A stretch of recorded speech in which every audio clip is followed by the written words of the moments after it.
Yo, what is good, yo? It's your boy Tom back here with another video. In this video today, we are going to be going over all of the new for season of giving players today with the Joel Embiid, kind of being the guy that is locked in for Wilt Chamberlain, the featured player, as people do call him. But before we go any further, if you are new to the channel and have not yet, please smash that subscribe button.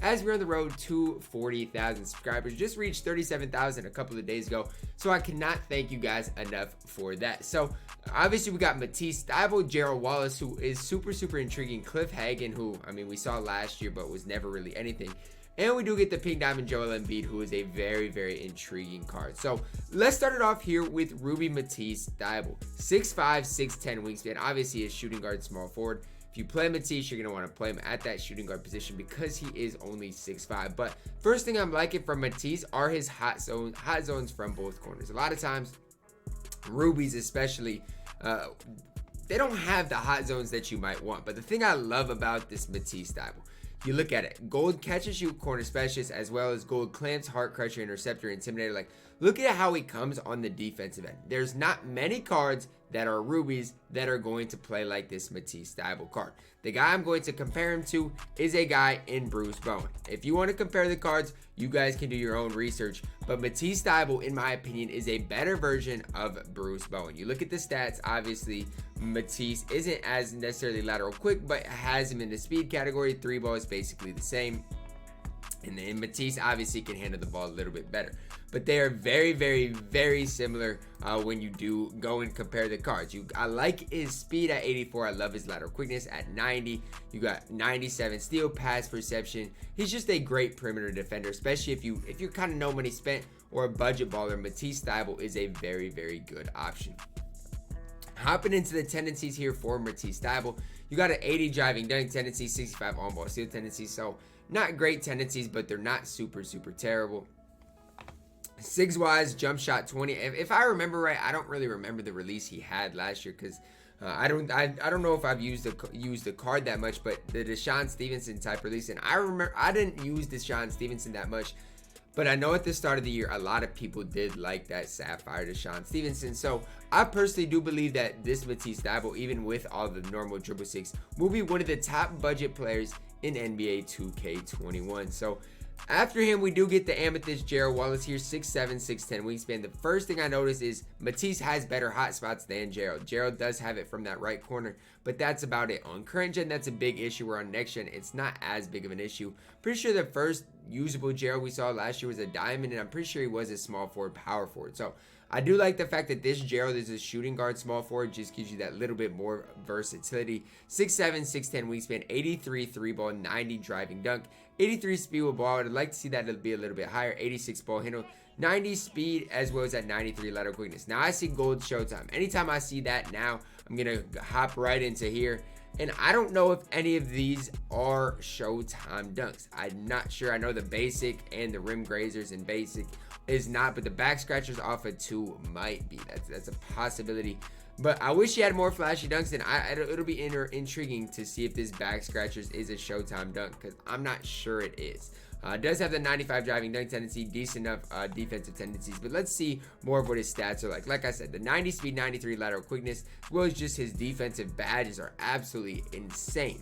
Like, it's insane. Tireless defender on half, gold clamps, heart crusher, intimidator, pick dodger, pickpocket. Like, that is absolutely incredible. Obviously, interceptor is a badge I wish he got, but I'd rather intimidator is just a super important badge. Playmaking wise, comes with gold quick first step. Shooting wise, gold catch and shoot corner specialist. He honestly is pretty complete as his base card. Obviously, he doesn't have range, but he does have quick first step, clamps, and as an amethyst, he's probably going to be going for cheaper than he should be.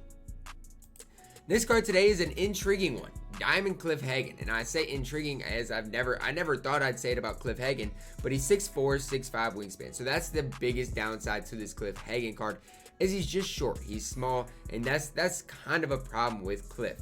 6 Hall of Famers, 26 gold badges with 1 on silver. Does have hot spots from 4 out of 5 places around the arc. Stat wise, 92 3 ball, 70 driving dunk, 86 speed ball handle, 88 speed acceleration, as well as an 88 vertical with a 92 lateral quickness. He comes with Hall of Fame catch and shoot corner specialist, difficult shots, range extender, tireless shooter, and volume shooter. Yes, he comes with Hall of Fame range extender. Now the gold steady shooter turns into blinders on next gen, so on next gen he's going to be even better defensively, pretty solid as well. And honestly, the real only downside I see from Cliff Hagan is the fact, just look at on next gen. On next gen he even has 8 Hall of Famers, which is just absolutely incredible. He's going to be better on next gen, no doubt about it. And the biggest thing obviously the downside that I see is just I don't even know if he can dunk. He doesn't have any dunk packages, so I don't know what that's going to be like exactly. Tendency wise, does have the 85 driving dunk tendency, terrible defensive tendencies. Jump shot 17, which is I don't know. I never really liked Havlicek's release, I will say that, but we'll have to just see what it's made of. All normal dribble 6. So really, Cliff Hagan, what he's going to be is just a catch and shoot type of guy that's going to hold it down on the defensive end.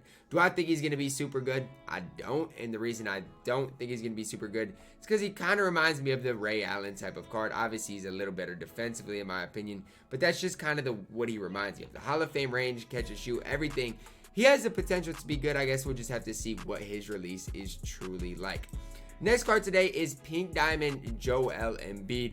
A card for me that might change things up a little bit. 7 feet tall, 7'5" wingspan, hotspots from 3 out of 5 places around the arc, 85 3 ball, an 85 driving dunk, and 95 standing dunk. Obviously, he can't handle the ball, but it does come with the 77 speed and 78 lateral quickness. Now, the big thing that Joel Embiid reminds me of is the David Robinson card, except Joel Embiid can actually shoot the ball. With the Diamond D-Rob, he had basically the same speed and lateral quickness, I do believe, but he couldn't really shoot the ball like Joel Embiid. You look at Joel Embiid here, obviously, you know, the fact that he doesn't have steady shooter on current gen is going to make him that much better. But just look at him. You're not going to be able to ever put corner specialist or deadeye on him, but I still don't think that takes away from the fact of what he comes with. Personally, for me, I run a lot of pick and pops, and he has Hall of Fame pick and popper, gold catch and shoot, green machine, hot start, hot zone under, as well as that silver range extender. Now, the one thing I wish he had was that hot spot from the top of the key, because I swear I'd be shooting a lot of threes from there with my centers. But finishing wise, has what he really needs. Playmaking wise, has the Hall of Fame dream shake. I don't love. Can't get quick first step either. So those are just some things to note when you're comparing Joel Embiid to like the top guys. For example, like a Blake Griffin, he can't compare to Blake Griffin. He just can't. And so that's the only thing, but nobody can compare to Blake Griffin. Defensively, I mean, on the offensive end, he does come with Hall of Fame brick wall, a very important badge. Heart Crusher, Intimidator, Moving Truck, Rim Protector, some great interior defensive badges. Comes with clamps as well. No interceptor, pogo stick, chase down. So he's not complete by any means. He's not. But how many complete centers do we have in the game outside of Blake? It's hard to find any, but when you put clamps on him, when you know you that might be the only badge he needs is clamps, but when you put that on him, he can become very, very, very solid. Obviously, the silver range that's non-upgradable is very, very valuable as well. Tendency wise, looking at it, 95 driving dunk, standing dunk tendency, 95 contest shot, 85 block shot tendency, jump shot 47. I personally I don't mind the release. I won't say I love it though, with the Zach LaVine upper. So we'll just have to see kind of what that release is like. All basic dribble 6 as well.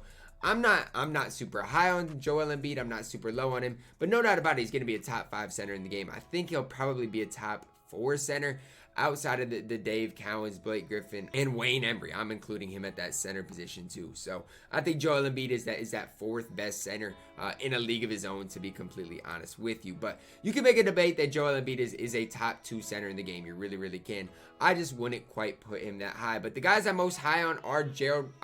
Honestly, the guy I like all of these players, if you want me to be completely honest with you guys. But the guy I'm not as high on compared to the rest is Cliff Hagan, just because of the dunk package that I'm worried about, and just because, I mean, he's 6'4". But Gerald Wallace and Matisse Thybulle are going to be great for budget ballers, and Joel Embiid is going to be a star, kind of the first usable guy that we have seen in this set. Like Jason Richardson's okay, but Joel Embiid is the first guy in this Wilt set that I've just been like, wow. So that is going to wrap it up for this video today. I hope you guys did enjoy it. Comment down below which of these guys you guys are most excited about. Drop a like on the video, subscribe if you are new, and as always, man, I love you guys and have a blessed day.